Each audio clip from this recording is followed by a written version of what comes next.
உங்களுக்கு புரியாத மொழியில் மற்றவங்க உங்ககிட்ட எது சொன்னாலும் உங்களுக்கு புரியுமா? ஒரு சின்ன எக்ஸாம்பிளுக்கு சொல்கிறேன். அங்கே போகாதீங்க, அங்கே ஆபத்து இருக்குன்னு சைனீஸ் மொழியில் சொல்கிறாங்க. அதை மீறி அங்கே போனால் என்ன ஆகும்? அன்றாட வாழ்க்கையில் நடக்குது. நீங்கள் என்ன செய்தாலும், புதுசாக ஏதாவது ட்ரை பண்ணாலும் ஒரு குரல் அதை செய்யாத, இதை செய்யணும்னு சொல்லும். அது பேசுகிற மொழியை புரிஞ்சுக்காமல் போனனால தான் அதை நீங்கள் கண்டுக்கவே இல்லை. அந்த குரல் எந்த குரல்னு தெரியுமா? அதுதாங்க யூனிவர்ஸ், அதாவது பிரபஞ்சத்தோட குரல். மொழி எப்பவும் புரியாமல் இருக்கணும்னு அவசியம் இல்லை. நீங்கள் டெய்லி பார்க்குற விஷயத்தில் கூட யூனிவர்ஸ் உங்களுக்கு மெசேஜ் அனுப்பும். உங்கள் கூட எப்போவாவது பேசிக்கிட்டே இருக்கும். பிரபஞ்சம் நம்மக்கிட்ட பேசுமா? அது எப்படி பேசும்? அது பேசுகிறதுக்கு வழிகள் இருக்கா அப்படின்னு நீங்கள் கேட்பீங்க. அது பேச பல வழி இருக்குங்க. எரிமலை வர்ற மாதிரி அந்த கடவுளே முன்னாடி வந்து உங்களுக்கு என்ன வேணும் கேள், இப்படியெல்லாம் கேட்க போகிறதில்ல. ஏன்னா நம்மளும் அந்த காலத்து ரிஷிகள் மாதிரி பல வருஷம் ஒத்த கல்ல நின்று தவம் செஞ்சதும் கிடையாது. இப்போ உள்ள மக்கள்லாம் எனக்கு அது வேணும், இது வேணும், அதுவும் இப்பயே உடனே வேணும் அப்படின்ற மாதிரி தான் இருக்குது.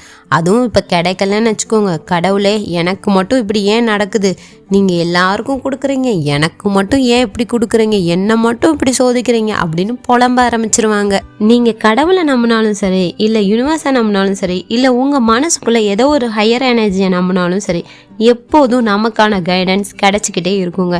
நீங்கள் முதல்ல ஃபஸ்ட்டு அதை நம்பணும். கைடன்ஸ் எப்பயும் எங்கேருந்து வரும் அப்படின்னு நிறைய பேர் யோசிப்பீங்க. கைடன்ஸ் வந்து பார்த்திங்கன்னா ரொம்ப சிம்பிளான இடத்துல இருந்து தாங்க கிடைக்கும். யார் மூலமாக கூட உங்களுக்கு கைடன்ஸ் வரலாம். நீங்கள் ப்ரெசண்ட்டாக இருக்கணும். ப்ரெசண்ட்னா என்னது? நிகழ்காலம். இப்போ இருக்கிற இந்த நொடிக்கு பொறுப்பு நீங்கள் தான். ஆனால் எல்லாரும் அதிகமாக யோசிக்கிறது என்ன தெரியுமா? பழசை பற்றியே யோசிக்கிறது. எனக்கு இவ்வளோ ஃபினான்ஸ் கஷ்டமாயிருச்சு, எனக்கு இவ்வளோ ப்ராப்ளம்ஸ் இருக்குது, இந்த மாதிரி என்னை திட்டாங்க, இந்த மாதிரி பழசை நினச்சிக்கிட்டே தான் இருப்போமே தவிர நம்மளுக்குரிய அந்த நேரத்தை நம்ம யூஸ் பண்ண மாட்டோம். அதுக்கடுத்து பார்த்திங்கன்னா ஃப்யூச்சர். எனக்கு அப்படி இருக்கணும், எனக்கு பெரிய வீடு கட்டணும், அந்த எதிர்காலத்துக்கு தேவையானதை நிகழ்காலத்தில் நடத்தினா தான் நம்மளுக்கு எதிர்காலத்தில் கிடைக்கும்ன்றதை நம்ம நம்பவே மாட்டோம். அதுக்கான ஸ்டெப்பும் எடுத்து வைக்க மாட்டோம். இப்போ வந்து ஒருத்தவருக்கு கலெக்டர் ஆகணும்னு ஆசை. அவருக்கு பார்த்தீங்கன்னா எப்போ பார்த்தாலும் சொல்லுவார், நான் கலெக்டர் ஆயிடுவேன். வாயில் மட்டும் சொன்னால் பத்துமா? அதுக்கான வேலைகளை செய்யணும். அதுக்கான வேலைகள் என்னென்ன செய்யணும் அப்படின்னு நீங்கள் கேட்குறீங்களா? அதுக்கான வேலைகள் அவரை டெய்லி எக்ஸாமுக்கு படிக்கணும். அது மட்டும் இல்லாமல் நியூஸ் பேப்பர் ரீட் பண்ணணும், யூபிஎஸ்சி எக்ஸாமில் பாஸ் பண்ணணும், அதுக்கான ப்ரிப்பரேஷன் பண்ணணும். அது பண்ணால் தான் கலெக்டர் ஆக முடியும். நம்ம வாயிலே வடை சுடுற மாதிரி கலெக்டர் ஆயிடுவேன் அப்படின்னு சொன்னோம்னா கலெக்டர் ஆக முடியுமா? அதனால எதிர்காலத்தில் நடக்கிறத இமேஜின் பண்ணிக்கிறணுமே தவிர அதை வந்து நிகழ்காலத்தில் நடத்துகிற வழிகளை பார்க்கணும். பிரபஞ்சத்தோட அறிகுறியாக என்ன சொல்லலாம் பார்த்தீங்கன்னா, எண்ணங்கள் ஃபஸ்ட்டு சொல்லலாம். அதாவது யுவர் தாட்ஸ், அதாவது உங்கள் எண்ணம் வந்து நல்லா இருக்கணும். அதாவது மற்றவங்கள கெடுக்கிற மாதிரி விஷயங்கள்ல உங்கள் எண்ணங்கள் இருக்கக்கூடாது. அது மட்டும் இல்லை, உங்கள் லைஃப் எதை நோக்கி போகுதோ அதுக்குரிய எண்ணங்களாக இருக்கணும். அப்போ தான் யூனிவர்ஸும் உங்களுக்கு ஹெல்ப் பண்ணும். எப்பயுமே நெகட்டிவாக திங்க் பண்ணக்கூடாது. அது மட்டும் இல்லைங்க, உங்களோட மைண்டை வந்து எப்பயுமே ஓப்பனாக வச்சுக்கணும். இந்த மாதிரி நீங்கள் இருந்தீங்கன்னா உங்களோட யூனிவர்ஸ் கண்டிப்பாக பேசும். அதுக்கடுத்து பார்த்தீங்கன்னா அட்வர்டைஸ்மெண்ட்டாக யூனிவர்ஸ் நம்மளுக்கு அட்வர்டைஸ்மெண்ட் பண்ணுமா அப்படின்னு நீங்கள் நினைப்பீங்க. ஆமாங்க, அட்வர்டைஸ்மெண்ட் எப்படி? டிராஃபிக் சிக்னலில் கூட வரும், மொபைலில் நோட்டிஃபிகேஷனாக கூட வரும். இப்போ நீங்கள் ஒரு காரில் ஒரு இடத்துக்கு போய்கிட்டு இருக்கீங்க, அந்த இடத்துல பார்த்தீங்கன்னா சிக்னல் போடுறாங்க. அப்போ நீங்கள் போகணுமா வேணாமான்னு யோசிச்சுக்கிட்டு இருக்கப்ப கரெக்டாக அந்த சிக்னல் பார்த்தீங்கன்னா ஸ்டாப்னு சொல்லுது. அப்போ நீங்கள் போக வேணான்னு அர்த்தம். இந்த மாதிரி யூனிவர்ஸ் கூட உங்கள் கூட கனெக்ட் ஆகும். இந்த கனெக்ட் எல்லாத்துக்கும் தானே தெரியும் அப்படின்னா எல்லாருக்கும் தெரியும். ஆனால் யூனிவர்ஸ் பேசுகிறது உங்களுக்கு மட்டும்தான் அப்போ தோணும். அதுக்கடுத்து பார்த்தீங்கன்னா சாங்ஸ் கேட்குறனால உங்கள் மைண்ட் நல்லா ஃப்ரெஷ் ஆகும். அது மட்டும் இல்லைங்க, உங்களுக்கு ஒரு குறிப்பிட்ட லிரிக்ஸ் பிடிக்கும். அந்த லிரிக்ஸை நீங்கள் கேட்டிங்கனாலே உங்கள் மைண்ட் வந்து பயங்கர ஃப்ரெஷ் ஆகும். ஒவ்வொரு பாட்டுலையும் பார்த்தீங்கன்னா ஒரு அர்த்தமுள்ள வார்த்தைகள் இருக்கும். அந்த வார்த்தைகளை கேட்டே உங்களுக்கு ஒரு பூஸ்டப்பாக இருக்கும். என்னோட வாழ்க்கையில ஒரு லிரிக்ஸ் இருக்குங்க. அந்த லிரிக்ஸ் கேட்டால் நான் பயங்கரமாக பூஸ்டப் ஆவேன். அந்த பாட்டு என்ன பார்த்தீங்கன்னா, நாடாளும் மானுக்கும் வீடால பெண் வேண்டும், கடல் போன்ற வாழ்வினில் கலங்கரை விளக்கம் தானே பெண்மை. இந்த பாட்டை கேட்டோன்னே எனக்கே தெரியாமல் என்னோடய வேலைகள் படப்படன்னு நான் சீக்கிரமாக செய்ய ஆரம்பிச்சிருவேங்க. ஏன்னா எனக்கு வந்து அது ஒரு கிரீடம் கொடுத்த மாதிரி இருக்கும் அந்த லைன். யூனிவர்ஸை நீங்கள் எப்போ தேடுவீங்க தெரியுமா? உங்களுக்கு ஏதோ ஒரு பெரிய ப்ராப்ளம், உங்கள் லைஃப்பில் இருந்து யாரோ ஒருத்தவங்கள நீங்கள் மிஸ் பண்ணுறீங்க, ஏதோ ஒரு பிடிச்ச பொருளை நீங்கள் தொலைக்கிறீங்க, இந்த மாதிரி நேரத்தில் தான் நீங்கள் யூனிவர்ஸை தேடுவீங்க. ஆனால் நீங்கள் எதை மிஸ் பண்ணாலும் நீங்கள் ஸ்ட்ரெஸ் ஆகக்கூடாதுங்க. ஏதோ உங்களுக்கு ரொம்ப பிடிச்சதை மிஸ் பண்ணால் அதை நினச்சி நீங்கள் கவலைப்படாதீங்க. அதை விட ஒரு பெரிய பொருள் உங்களுக்கு கிடைக்க போகுது, அதை விட உங்களுக்கு ஒரு பெரிய ஜாக்பாட் காத்திருக்குதுன்னே அர்த்தம்.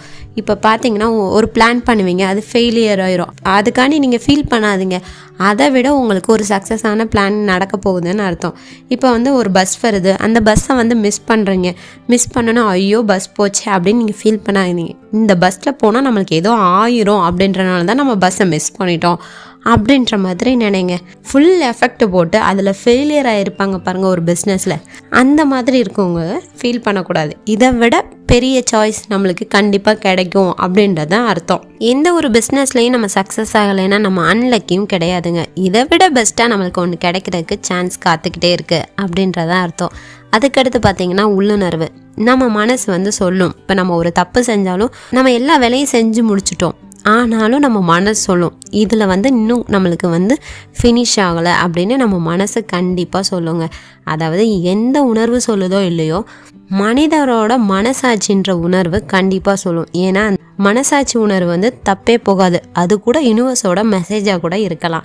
இப்போ பார்த்திங்கன்னா நீங்கள் ஒரு இமெயில் அனுப்புகிறீங்க, அந்த இமெயில் போக மாட்டுது, அப்போ நீங்கள் வேகமாக டென்ஷன் ஆகக்கூடாது. அது ஒரு டெக்னிக்கல் எரராக இருந்தாலும் கூட அது போகக்கூடாதுன்னா ஏதோ ஒரு காரணம் இருக்குது அப்படின்ற மாதிரி நீங்கள் யோசிக்கணும்.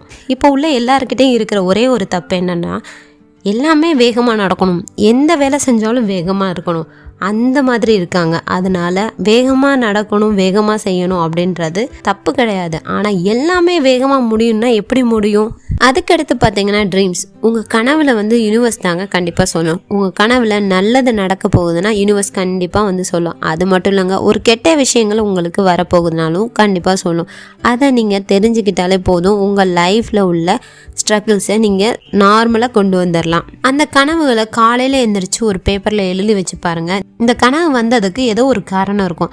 அந்த கனவில் நீங்கள் என்னென்ன கனவு காண்டீங்க அதெல்லாம் யோசிச்சிங்கன்னா அதுவே நீங்கள் யோசிக்கிற முடிவுக்கு ஒரு நல்ல தீர்வாகவே இருக்கும். அதுக்கடுத்து பார்த்தீங்கன்னா ஏஞ்சல்ஸ் நம்பர்.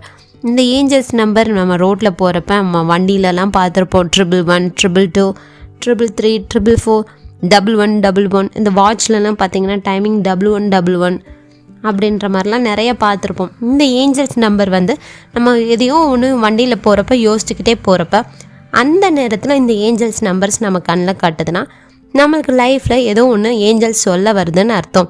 அதாவது யூனிவர்ஸ் ஏஞ்சல் மூலமாக சொல்ல வருதுன்னு அர்த்தம். சப்போஸ் நீங்கள் 111 பார்க்குறீங்க, உங்கள் வாழ்க்கையில் மிகப்பெரிய ஜாக்பாட் காத்திருக்குதுன்னு அர்த்தம். இப்போ சப்போஸ் உங்ககிட்ட ஒருத்தவங்க பேசிக்கிட்டு இருக்காங்க, அந்த நேரம் நீங்கள் 444 பார்க்குறீங்க, அப்போ அவங்க உங்ககிட்ட ஏதோ ஒன்று பொய் சொல்கிறாங்கன்னு அர்த்தம். சப்போஸ் நீங்கள் 777 பார்க்குறீங்க, உங்கள் லைஃப்பில் ஒரு மிராக்கிள் நடக்கிறக்காண்டி கடவுள் சப்போர்ட்டாக இருக்காரு, அதாவது யூனிவர்ஸ் சப்போர்ட்டாக இருக்கிறாருன்னு அர்த்தம். சப்போஸ் நீங்கள் 555 பார்க்குறீங்க, நீங்கள் ஏதோ ஒரு ட்ரிப்புக்கு போக போகிறீங்கன்னு அர்த்தம். இந்த மாதிரி ஏஞ்சல்ஸ் நம்பரை வச்சு நிறைய சொல்லலாம். உங்களோட வாழ்க்கைக்கும் ஏஞ்சல்ஸ் நம்பர்ஸ்க்கும் நிறைய கனெக்டிவிட்டி இருக்குது. அந்த ஏஞ்சல்ஸ் நம்பர்ஸை நீங்கள் பார்க்குறப்ப உங்கள் லைஃப்பில் நீங்கள் எது நடக்கணுமோ அதை நினச்சிக்கிட்டு நீங்கள் அந்த நம்பர்ஸை பார்த்து தேங்க்யூன்னு சொல்லி பாருங்களேன், உங்கள் லைஃப்பில் அது கண்டிப்பாக நடக்கும். நானும் ட்ரை பண்ணியிருக்கேன், எனக்கும் நடந்திருக்கு. ஸோ அதனால் நீங்களும் ட்ரை பண்ணி பாருங்கள். கண்டிப்பாக இந்த வீடியோ உங்களுக்கு பிடிச்சிருக்குன்னு நினைக்கிறேன். பிடிச்சிருந்துச்சுன்னா லைக் பண்ணுங்கள், ஷேர் பண்ணுங்கள், மறக்காமல் சப்ஸ்கிரைப் பண்ணிடுங்க. தேங்க்ஸ் ஃபார் வாட்சிங். நெக்ஸ்ட் வீடியோவில் பார்க்கலாம்.